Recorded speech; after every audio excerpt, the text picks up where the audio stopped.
สบายดีเนาะมาพบกับข้าพเจ้าอีกคือเก่าวันนี้เราจะมาเรียนรู้เกี่ยวกับการตั้งค่าในคีย์บอร์ดเพื่อให้language bar นี่เนาะการเปลี่ยนภาษานี่แถบเปลี่ยนภาษาสามารถสลับได้ในคีย์บอร์ดได้เราบ่จำเป็นต้องมาเปลี่ยนในนี้ก็ได้เนาะมันอาจจะยุ่งยากหรือว่าซักษาในการพิมพ์เอกสารต่างๆซึ่งเราจะใส่ปุ่มลัดโดยใส่ปุ่ม Give Absent เนาะปุ่มนี้เนาะปุ่ม Give Absent โอเคเนาะลองสังเกตเบิ่งสาธิตเบิ่งข้าพเจ้าบีบปุ่มนี้เนาะเราบ่จำเป็นต้องไปคลิก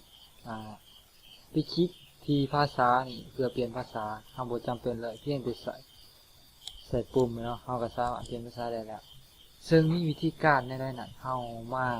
เบิ่งกันเลยเนาะโอเคเฮามาเริ่มกันเลยเนาะขั้นตอนแรกก็คือดับเบิลคลิกไปที่ Control Panel หลังจากนั้นเฮามาเลือกที่แถบของ Clock Language and Region คือเก่าคล้ายๆเก่าเหมือนที่ผ่านมาและหลังจากนั้นเฮาก็มาเลือกที่นี่เนาะ Change Keyboard All Other Input Method เนาะคลิกเข้าไปบาทนึงและหลังจากนั้นมาเลือกที่ Change Keyboard บาทนึงเลื่อนมาที่แถบของ Advanced Key Setting เนาะคลิกมันหลังจากนั้นเข้ามาเลือกที่ Change Key Sequence เนาะโอเคเมื่อหอหน้าต่างนี้แล้วปกติแล้วWindows จะให้ค่ามาคือพังควรขอโทษเอาพังซ้าย Switch Input Language No Assign เนาะโอเคหลังจากนั้นเข้ามาเลือกที่ปุ่มนี้เลยเนาะ Keep Accent เพื่อให้ภาษาของเฮาสลับได้โอเคและโอเคไป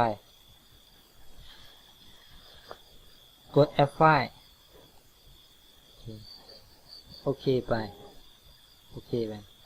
และปิดได้เนาะแล้วเฮาลองมาสาธิตเบิ่งว่าสิ่งที่เฮาตั้งค่าไปนั้นมันได้หรือบ่โอเคโอ้ได้แล้วเนาะถือว่าสำเร็จเฮาตั้งได้ถูกบทเรียนของเฮาก็เบิดส่ำนี้เนาะขอขอบใจหลายๆ